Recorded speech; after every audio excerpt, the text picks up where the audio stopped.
Paul, I think you described last week, we saw the good, the bad and the ugly of Yeovil Town. What are we going to see at Notts County, do you hope, on Saturday? Well, I'm hoping for a disciplined performance like Portsmouth, or something like that kind of standard, adding to maybe nipping a goal or two.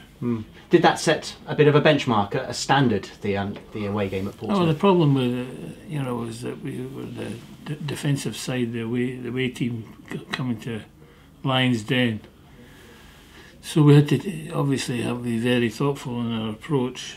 We took that home because we were playing a very good Coventry side, doing the same. We did the same, got a result. The catch-22 was the decision making how we were to play against Dagenham, and I thought it was appropriate to give the players who had done so well in those two games their opportunity. E.g. 35 minutes of nowhere near the standard we would expect from our team. To change things at half time to all of a sudden get a response from the players and get back into it, and near enough nipped the game as well. Another 10 minutes I think we would have got the winner. So it's swings and roundabouts at this minute in time. What do we do? Revert back to how we've been playing away from home. We're undefeated in 3. Do you look at it that way, or do you look at it the other way, that if you were to take a loss and a win, you got the same pointage. Sorry, you got one more point than that we've got. We took out the 2 games.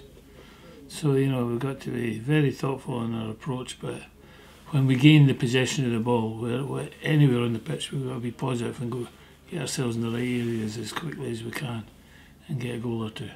And Ryan Bird's getting you a goal or 2 at the moment, isn't he? Are you pleased with how he's starting to settle in at Hewitt Park? I'm saying Ryan's got foibles in his game like anybody else. He's working very hard to improve. I've been really impressed with his professionalism. He works tirelessly at his so-called weaknesses. He seems to be a fox in the box. He seems to be on the end of things at home. I would like to add that away from home would be nice as well. So far, all these goals has been scored here. So we've got to try and work on the aspect of getting more opportunities, more crosses coming in the box, because that's the kind of striker he is. We won't know your team till 2 o'clock on Saturday, but is it realistic to expect changes to your starting 11 after the comeback on Saturday against Dagenham?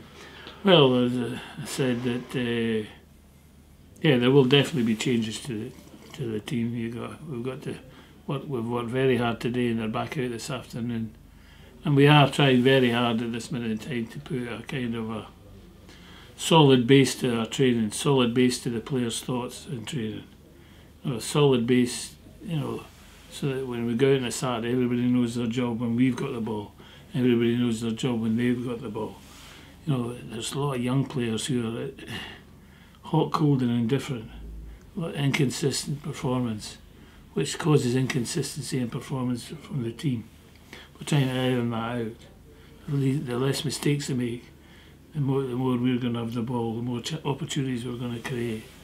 And we'd like to think, that once another couple of players come back healthy, we'll kick on again. I think we've kicked on since Dixon and Laird have come back in the scene. A couple other more experienced players to come back at the right time. I'd like to think we'd kick on again. This may be or may not be something you want to have a chat about, but last week you said you were maybe 1 or 2 players you were going to talk to in the next few days about whether or not their futures were at Hewitt Park. Have you had that conversation with those players? And are you willing to say who those players are, or are you keeping that under wraps? So yes and a no to those 2 questions.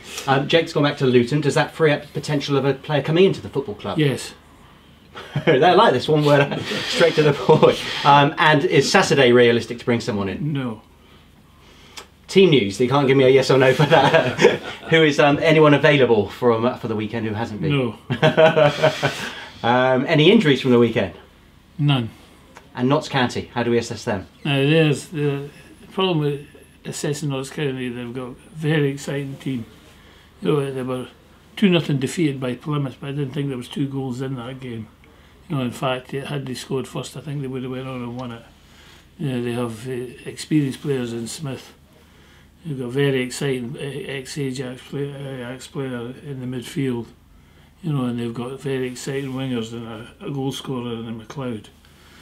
A dangerous concoction, but obviously Plymouth went there with the right game plan and nicked a couple of goals.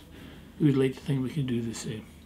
And can I just ask a question about one player in your squad, Iffy Allen? Is he having to be patient for his opportunity at this moment in time? Yes.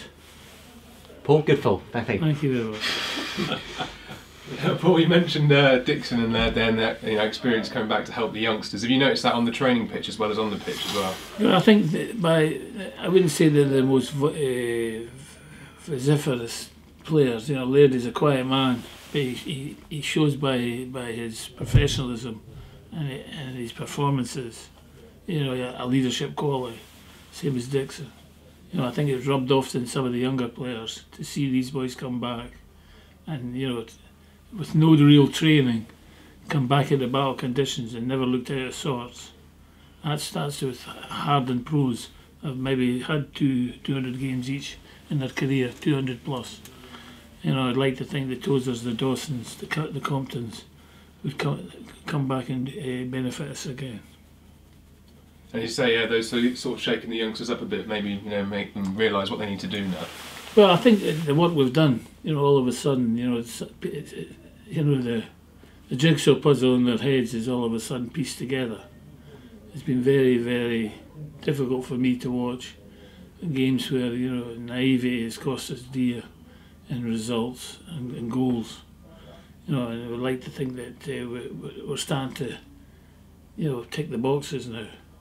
We've got a difficult run coming up. You know what I mean? If you look at the games, we've got teams that strong teams, Cambridge, Carlisle, goals free scoring.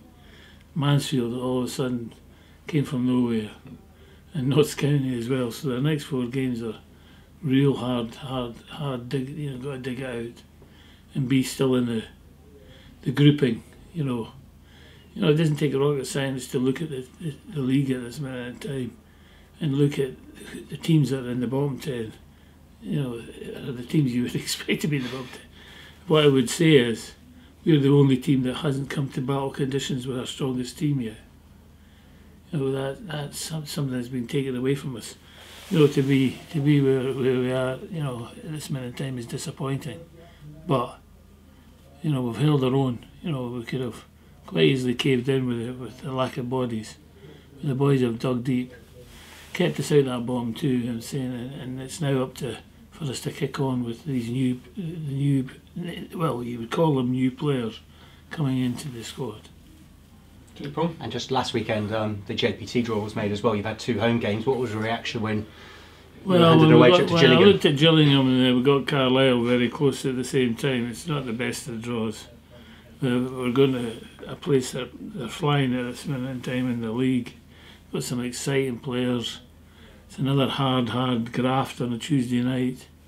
But hopefully by that game we'll have several of the players back in again. You know, I'm confident that 2 or 3 of the ones who've been injured long term will be involved in that game. Having worked so hard to get to, you know, past Coventry especially, you'll want to go there and continue making progress. Well, it'd be nice to think we could go there and battle our corner and basically get into the next round. That's the key to it all. That's what we want to do. You know, as far as we can go, the more revenue we can make out the JPT, it comes into the budget, so enables me maybe to do something. You know.